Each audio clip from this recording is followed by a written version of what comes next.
Atheist Experience. I'm your host, Matt Dillahunty. Joining me this week is Tom Baker. Hey. Billy Idol for the opening music. Those of you who are listening to the podcast that can't actually watch it, you guys miss out on all the fun. We can do all our hamming at the beginning. Yeah. So we're live, and for some reason it's today the 10th? Yep. Sunday, August 10th, 2008. This is a public access television program. It's also a call-in show, so we'll have the number up for you shortly, where you can call in to talk about what we're talking about or whatever you'd like to talk about, including what you believe, why, where we might disagree, where we might agree, which is always a good thing to hit on as well. Discuss your evidence and reasons why you accept this idea that there's a God or gods, or that your religion is the one true religion. All of that is interesting things that we can discuss. We're sponsored by the Atheist Community of Austin, a nonprofit educational organization promoting positive atheism and the separation of church and state. The ACA has weekly meetings every Sunday at Romeo's on Barton Springs Road, beginning at around 11:30, except for the first Sunday of the month when we host a lecture series at the Austin History Center. That begins at 12:15. The doors open at 12 o'clock. The Austin History Center is located at the corner of 9th and Guadalupe. I did the August lecture, and it's online already, so the video's not. But the audio portion and the slides are there. And the slides are there if anybody wants to download it. Is September Oak, or is Oak in October? September's Oak. September's going to be Oak de Berg coming down to talk to us again about atheism in the military or religion in the military. He's a colonel. He is a retired colonel who we've had speak to us before when we were at Ventana del Sol. It was outstanding, and I encourage anybody in the Austin area who'd like to hear an entertaining and informative lecture to come on down to the Austin History Center on the first Sunday of September to join in that experience. The lecture series is just one of the things that the ACA does to promote education and outreach to the public. In addition to this program, by the way, the audio portion of this program is available for downloads of podcast at atheist-experience.com, which you can get to from the main website, www.atheist-community.org. And the video portion is available for viewing at Google Video, and clips are up on YouTube, thanks to a lot of our enthusiastic fans and members. There's the address on the bottom of your screen now for the ACA website, where you can go to get more information about other things the ACA is doing, and I'll talk a little bit about those in a minute. In addition to this program, the ACA also sponsors a bi-weekly internet audio podcast called The Nonprofits. That's PROPHETS. You can go to nonprofitsradio.com for more information about the show, how to connect to the stream live if you'd like to, and how to connect to the chat service that we run in conjunction with the program. We were live yesterday. It's hosted by Dennis Lubay, features myself, Russell Glasser, Schilling, and Thad England was on again. He's becoming a regular feature. We'll continue doing that and maybe adding new voices. It won't always be all five of us. Five's a lot. Yeah. I don't object to it because these are people that I genuinely enjoy spending time with and talking, having discussions with. But five voices on a show is sometimes a little overkill. So that's why Thad's kind of been quiet on the last couple episodes, chiming in when he has something important to say, and it's worked out pretty good.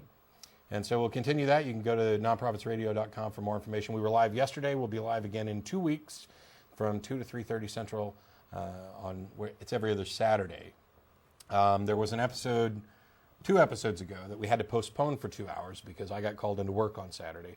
And then I had a problem uploading the file.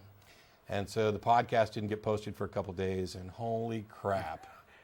I love you guys. Where's my podcast? I love the fact that you guys appreciate what we're doing, that it's something you look forward to. And I realize that, with the nonprofits, 2 weeks seems like a long time to wait on occasion. Give me 2 weeks and like 2 days, just in case something goes wrong. I promise I'll try and get it up. Or at least have we're an amateur organization, and getting this stuff online and stuff sometimes is tricky. It's all volunteer too, which means in addition to the 50, 60 hours a week that I'm cranking away at work, I've got to do all the ACA stuff too. But I'm not complaining because I love doing the shows. If I didn't, I wouldn't be here. I'd let somebody else do it. And we love getting the feedback. Both the shows, because they're in podcast form, are available to anybody in the world except for people in China and other places where your government or your company or your service provider has decided to outlaw atheist propaganda. And that's happening. There was a recent story about that where, I don't have the details, I'm sorry, but it's evidently becoming a little more common that people block atheist sites. And one group did it. There's, I think, a story about it on the Atheist Experience blog, and listed it as an occult site. Boy, I wish they'd call me. Because I pretty much think the occult is hogwash in the same way that I think religion's hogwash. So I don't know how we got in that category, but, gosh, maybe it was the sacrificed bunny that we had on the Easter show, or the communion wafer desecration, or the fact that I'm wearing today, for those of you who can't see the show, a clerical shirt, complete with white tab collar right there, which I'll talk about a little bit in a minute. In addition to those programs and the lecture series, the ACA also hosts a weekly happy hour at the Dog and Duck Pub located at the corner of 17th and Guadalupe, and a number of other special events, and I'll run through them really quickly. August 15th, which is this coming Friday, if you're in the Austin area, we're going to play mini golf at Peter Pan. Oh, I forgot, is it on Riverside? Riverside Lamar? Anyway, Barton Springs. The information should be available on the website. That's August 15th. September 6th, the ACA is having a fundraising garage sale. So if you're a member or someone in the Austin area and you've got, I was going to say junk, but high quality merchandise that other people, they'd love to buy if they could only see it sitting on a nice green lawn, you can contact us at the ACA website for more information about how to donate the things to sell, and also come down and help out and do some shopping. Maybe you can buy somebody else's stuff. I'm sure that somebody has something you want, and you might have something somebody else wants.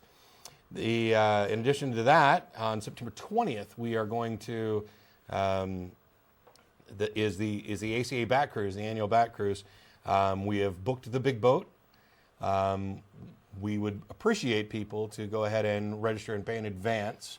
There's more information at the website about how to do all that, so that we can make sure we've got enough people signed up, committed to go, paid, so that we don't eat the funding for the boat. If you're in the Austin area, if you're in the Houston area, Dallas, if you want to drive in from out of town, as other people have done in the past, you're more than welcome to do so. In fact, you're encouraged to do so. It's a good night out. Austin has the largest urban bat population in the world. It's one of our more popular social events. Yeah, and we have a good time. No glass containers, but you can bring boxes of wine, stuff to share. Yeah. Anyway. Good conversation and a night out. And September 27th, the ACA, just 1 week after seeing a bunch of bats flying overhead, we are going to fly like bats out of hell and drive down to San Antonio to go to the San Antonio Zoo.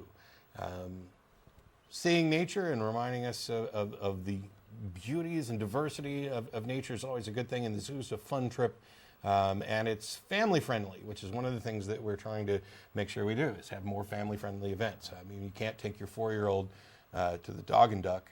You can, but it's not much fun for them to watch everybody sitting around drinking.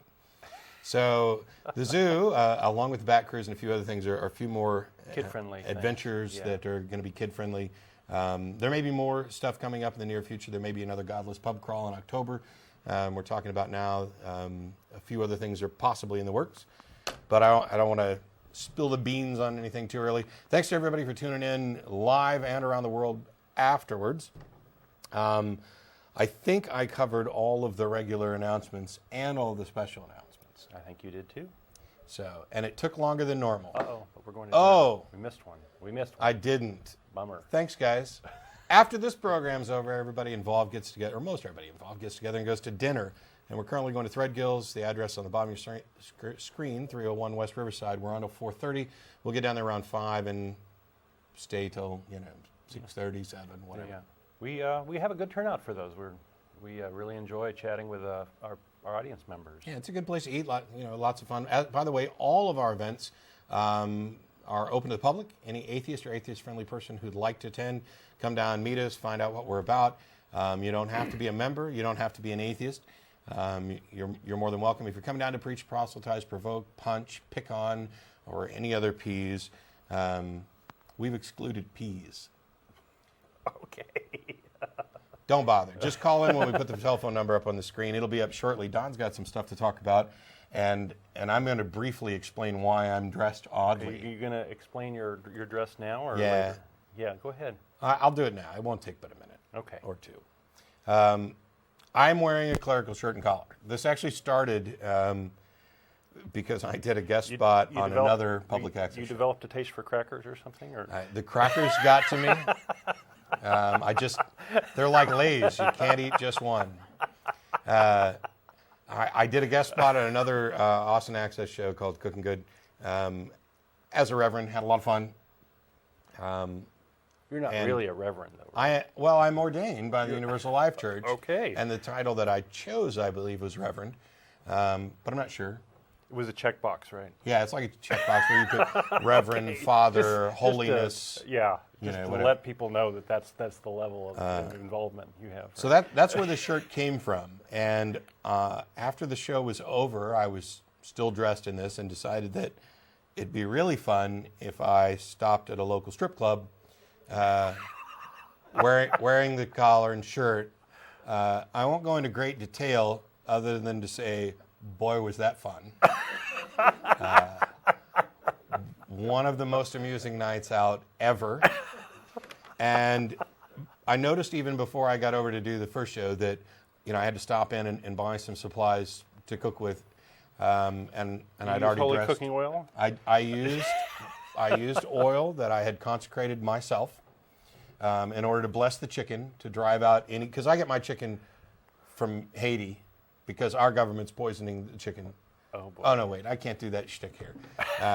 But I noticed when I went out, people automatically looked at me and treated me different right off the bat. Better? Way better. Oh. Please cut in front of me in line. That type of thing. Oh, wow. How are you doing today, Reverend? We should all get some of these, yeah. It's nice, it's a beautiful day. And all smiles from people just standing in the aisle. And I understand that uniforms command respect, and often for very good reason.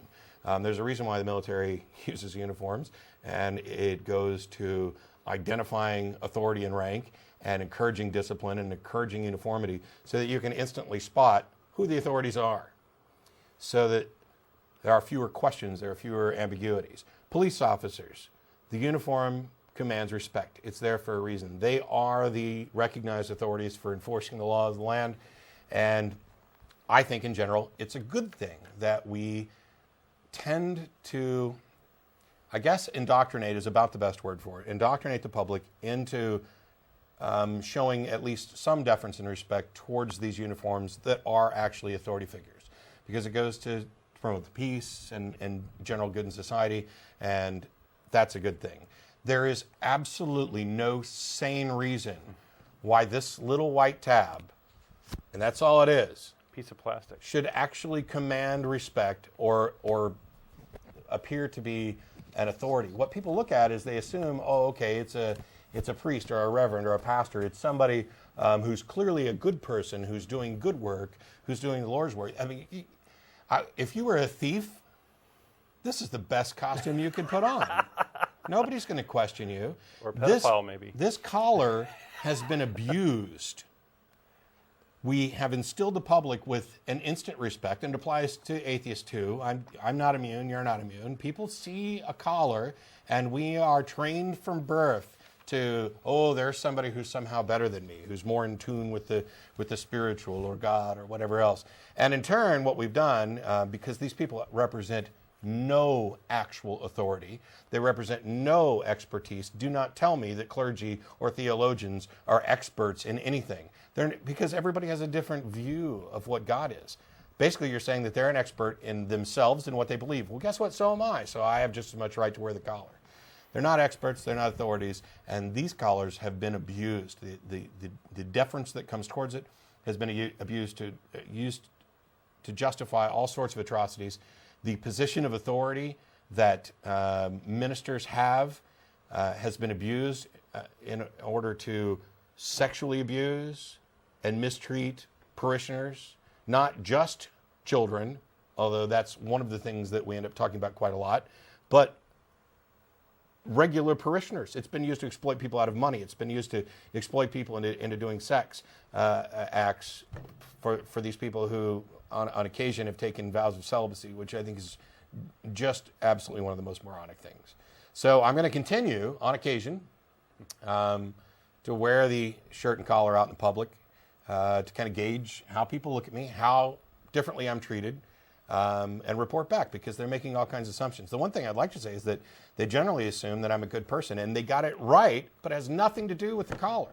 Right. And of course, it's lots of fun to go to strip clubs dressed like a reverend. Well, you're like the personal embodiment of the argument from authority, right? Yes. Which is a logical fallacy, right? You don't necessarily listen to someone because they're an authority. You judge the facts based on what it is, right? Yeah. Whether it really holds water or not. And so effectively, that's what you're doing. Yeah, the words have to stand on their own.